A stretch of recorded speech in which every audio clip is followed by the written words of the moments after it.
Assalamualaikum warahmatullahi wabarakatuh. Bismillahirrahmanirrahim. Alhamdulillah wassalatu wassalamu ala Rasulillah wa ala alihi wa sahbihi wa mawala. Allahumma salli ala sayyidina Muhammad al-Fatih limughliqa wal khatim lima sabaq nasir haqqo bilhaq wal hadi ila siratikal mustaqim wa ala alihi haqqa qadrihi wa miqdarihi al-azim. Para sahabat penonton dan para sahabat subscriber di mana saja berada, salam jumpa kembali dengan channelnya Kang Acan Tubagus. Pada kesempatan kali ini Kang Acan akan membawakan sebuah konten atau bertemakan tentang tafakur. Sering kita dengar arti tafakur. Secara bahasa, tafakur adalah memikirkan atau merenung, sehingga dengan hasil daripada tafakur dan renungan kita ambil pelajarannya. Di dalam kehidupan kita yang tentunya kita sering melihat, meninjau, sehingga menjadikan sebuah pengalaman daripada tinjauan-tinjauan tersebut. Seperti bagaimana yang namanya air, sifatnya adalah turun ke bawah.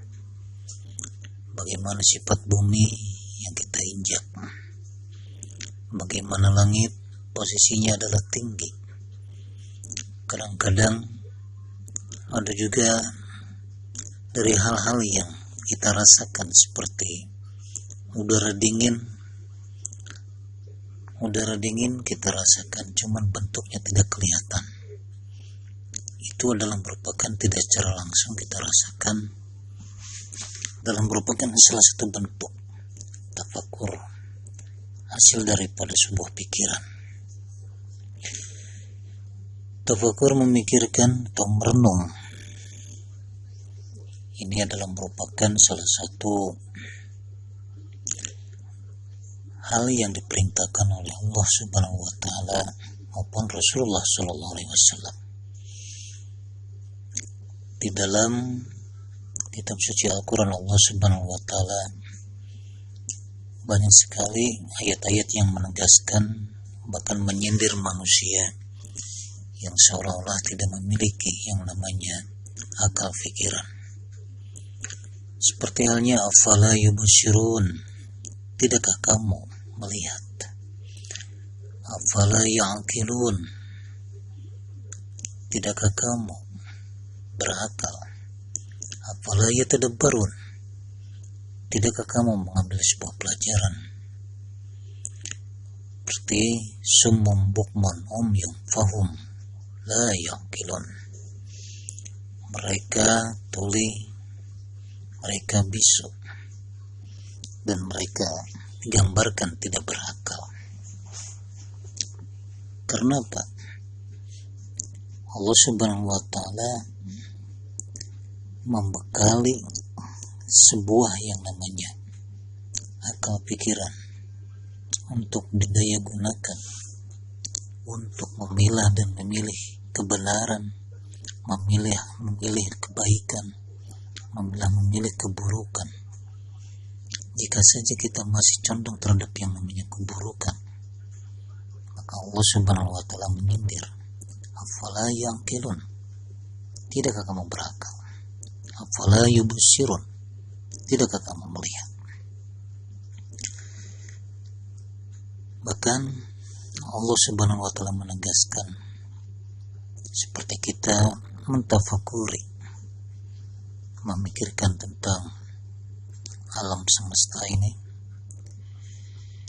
Allah Subhanahu wa taala memberikan suatu penjelasan, menegaskan kepada kita bahwa Allah adalah pemilik daripada kerajaan langit dan bumi. Walillahi mulkus samawati wal ard. Hanya kepunyaan Allah sajalah yang memiliki kerajaan langit dan bumi. Yang tentunya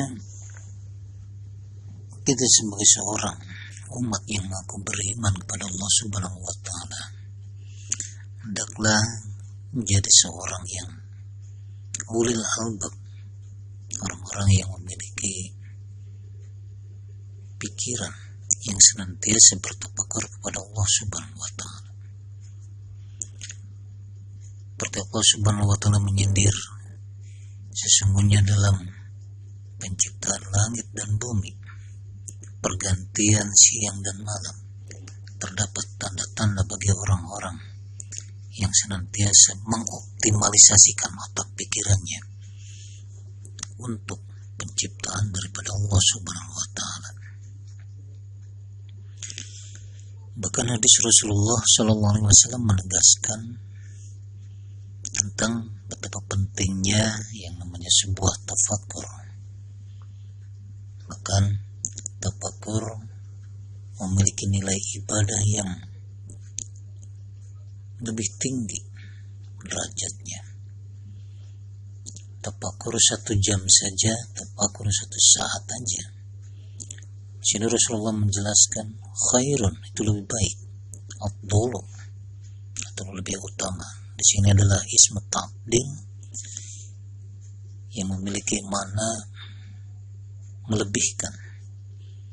Jadi tafakur di sini memiliki makna ismu ta'dil. Tafakur memiliki makna lebih baik daripada ibadah 60 tahun. Yang bukan berarti setelah kita tafakur tidak boleh beribadah. Di sini keutamaan bahwa orang yang bertafakur, dari hikmahnya tafakur menggambarkan akan menjadi kita senantiasa ingat pada Allah atau zikrullah.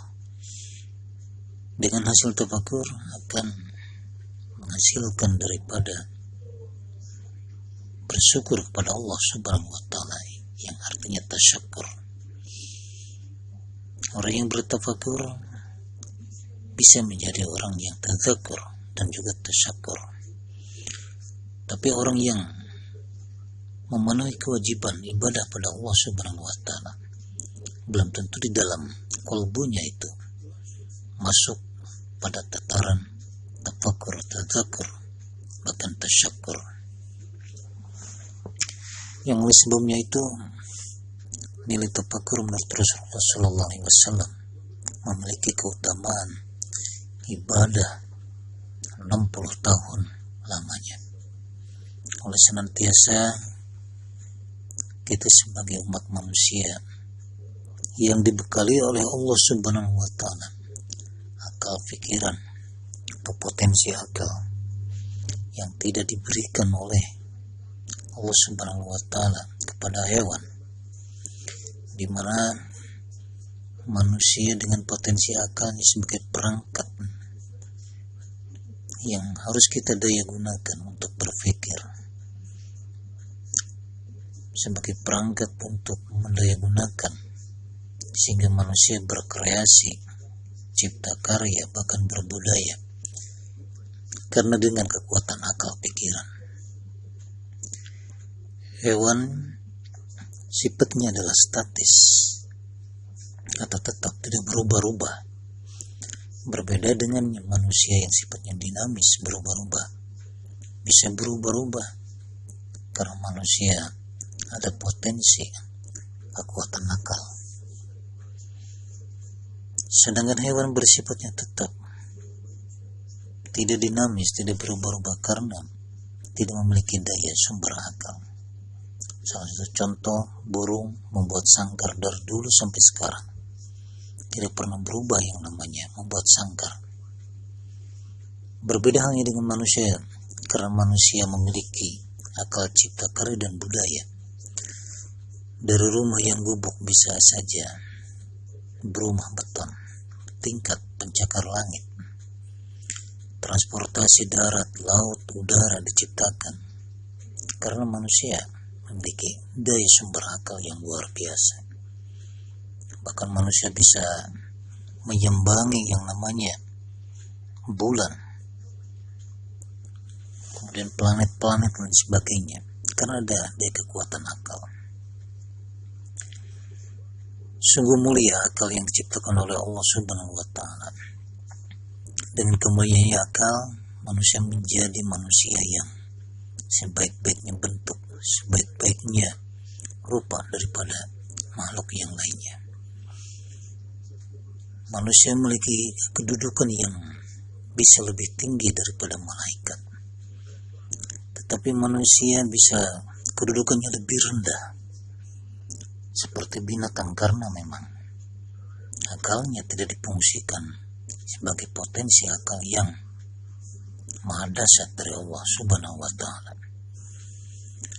Ada satu makalah dari karyanya Syekh Imam Nawawi Al-Bantani yang dinukil di dalam kitab Nasaihul Ibad karya Ibnu Hajar Asqalani. Ikmalul aqli, kesempurnaan daripada akal. Iqba'u ridwanallah, senantiasa mengikuti daripada keridhaan Allah. Wajtinabun nawahi, dan bisa mencegah daripada perbuatan yang dilarang oleh Allah Subhanahu wa Ta'ala. Akal pada dasarnya memiliki sifat yang tunduk patuh terhadap kebenaran dan anti terhadap yang namanya larangan Allah Subhanahu wa Ta'ala. Akal adalah merupakan salah satu filter menyaring daripada keburukan-keburukan dan lebih condong pada yang namanya kebaikan. Yang oleh sebab itu, kesempurnaan akal manusia terletak daripada mengikuti daripada keridhaan Allah Subhanahu wa Ta'ala. Jika kita berhadapan pada suatu kebaikan, berhadap pada suatu keburukan, tentunya akal yang sempurna senantiasa menghadap daripada kebaikan. Hukum Islam, hukum agama yang memuat daripada halal, haram, wajib, sunnah, makruh, mubah, itu semua adalah merupakan landasan yang harus kita gunakan dengan akal pikiran. Waktunya halal kita laksanakan, waktunya wajib kita kerjakan, waktunya haram kita tinggalkan. Yang tentunya itu adalah merupakan salah satu ranah akal pikiran yang harus kita daya gunakan. Tafakur adalah merupakan senantiasa kita memikirkan tentang bagaimana ciptaan Allah Subhanahu wa Ta'ala. Dengan adanya makhluk, berarti ada yang menciptakan atau khalik. Adanya langit, bumi, matahari, lautan dan sebagainya, itu adalah merupakan makhluk, berarti ada yang menciptakannya. Kita juga seyoginya bertafakur tentang memikirkan nikmat-nikmat Allah Subhanahu wa Ta'ala yang telah diberikan oleh Allah kepada kita, untuk senantiasa kita bisa mensyukuri apa yang diberikan oleh Allah. Juga kita bertafakur bagaimana tentang janji-janji Allah terhadap orang-orang yang baik, niscaya Allah balas kebaikan. Dan begitu pun juga Allah Subhanahu wa Ta'ala melarang istilahnya dengan hukum yang tentunya akan mendatangkan daripada siksa.